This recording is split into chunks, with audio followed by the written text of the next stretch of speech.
Hi, welcome back. In this video, we'll go through the shear force and bending moment diagrams of a cantilever beam. So happy learning, and don't forget to like and share the video and subscribe the channel. In the previous video, we saw the concepts related to the topics shear force and bending moment in detail, and we also discussed the applications of shear force and bending moment diagrams. Those who are new to this channel or those who haven't subscribed the channel yet, please do subscribe and press the bell icon. Today we'll go through the topic shear force and bending moment diagram of a cantilever beam with a point load acting at the free end. So before getting into the topic, we'll first go through the types of beams. Beams are normally horizontal members and the loads acting on the beams are generally vertical. These are the important types of beams. First one is the cantilever beam. A beam which is fixed at one end and free at the other end is known as a cantilever beam. This is a simply supported beam.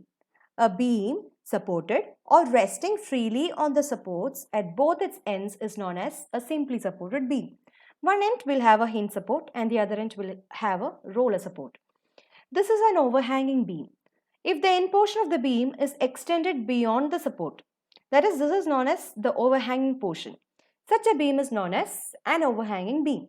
If both its ends, that is this end and this end, if both the ends are extended beyond both the supports, then such a beam is known as double overhanging beam. This is a continuous beam. A beam which is provided with more than two supports is known as a continuous beam. This is a fixed beam. A beam which is fixed at both the ends is known as a fixed beam. I already said that beams are horizontal members and the loads acting on them are generally vertical. So these are the different types of loads. First one is a concentrated or point load. A concentrated or point load is the one which is considered to act at a single point like this. Next one is the uniformly distributed load. This is also known as UDL. So a uniformly distributed load is the one which is spread over the beam in such a manner that the rate of loading W remains uniform along the length. So for solving numerical problems and all, what we usually do is that we convert this uniformly distributed load into a point load which is assumed to be acting at the center of this UDL. And the value of the point load will be equal to W into the length of the UDL.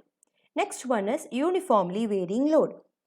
So a uniformly varying load is the one which is spread over the beam in such a manner that the rate of loading varies from point to point along the beam. Therefore, such a load is known as triangular load. And for solving numerical problems, we convert this triangular load into a single point which is assumed to be acting at the CG of this, that is center of gravity of this triangle. That is at a distance of 2/3 of the total length of the beam from the left end or 1/3 of the total length of the beam from the right end. These are the important points for drawing the shear force and bending moment diagrams. I already explained the first 3 points in the previous video.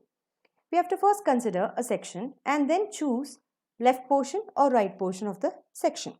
If you are choosing the right portion of the section, forces acting in the downward direction will be considered positive.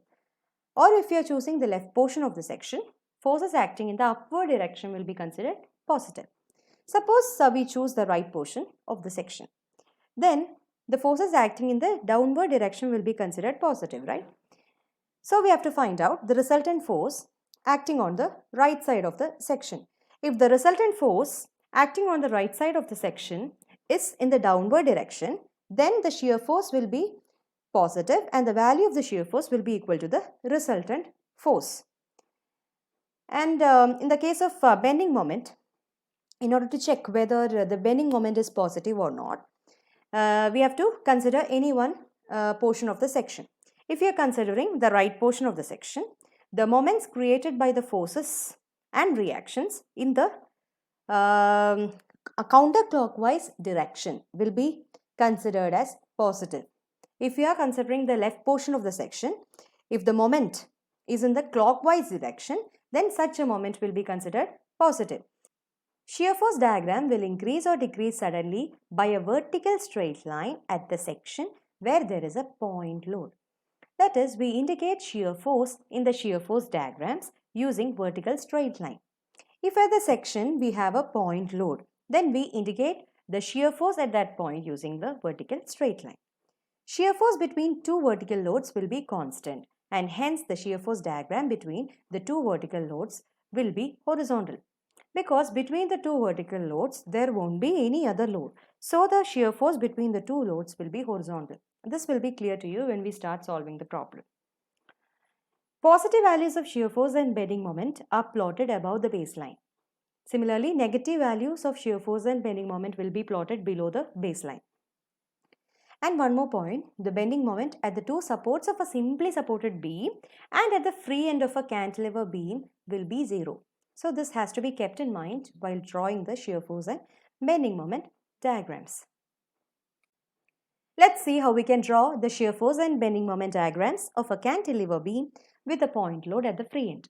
This is a cantilever beam of length L with a point load W acting at the free end of the beam. Let's consider a section at a distance of x meter from the free end of the beam. Let Fx equal to shear force and Mx equal to bending moment at this section. Now, the shear force at this section will be equal to plus W, right? Because on the right side of the section, we have a load W acting in the downward direction. We only have this load, and this is the resultant force acting on the right side of the section. So, this load W is acting in the downward direction. Any force acting in the downward direction on the right side of the section will be considered positive. Therefore, this is plus W, and the value of shear force is plus W, and this value will remain constant throughout the length of the beam because there is no other load acting between the points A and B. We only have this load acting at the extreme end, that is at the free end of the beam. Therefore, the value of shear force remains constant throughout the length of the beam. Next is bending moment. The bending moment at this section will be equal to minus W into X. How? On the right side of the section, we have a load W acting in the downward direction. And this load has the tendency to rotate the beam in the clockwise direction, right? So, any moment in the clockwise direction on the right side of the section is considered negative. Therefore, the moment will be equal to W into perpendicular distance, that is W into X, and it will be negative. Therefore, minus W into X. Now, the moment at this point can be found out by substituting X equal to L. So, when this X becomes equal to L, we will get the value of moment at the point A. Therefore, the moment at the point A will be equal to minus W into L. So, we have a cantilever beam of length L with a point load W acting at the free end of the beam. And we considered a section X at a distance of X meter from the free end of the cantilever beam. Now, let's first draw the shear force diagram of this beam. So, for drawing the shear force diagram of the beam, we have to first draw the baseline. So, this is the baseline. Baseline is ready. Now, we know that the value of the shear force at this section is equal to plus W, and this value remains constant throughout the length of the beam because there is no other load present between the points A and B. We only have this point load acting at the free end of the beam. We don't have any other load between the points A and B. So this value remains constant throughout the length of the beam. And we know that the value of the shear force is positive W, that is, it is positive. So we have to plot it above the baseline.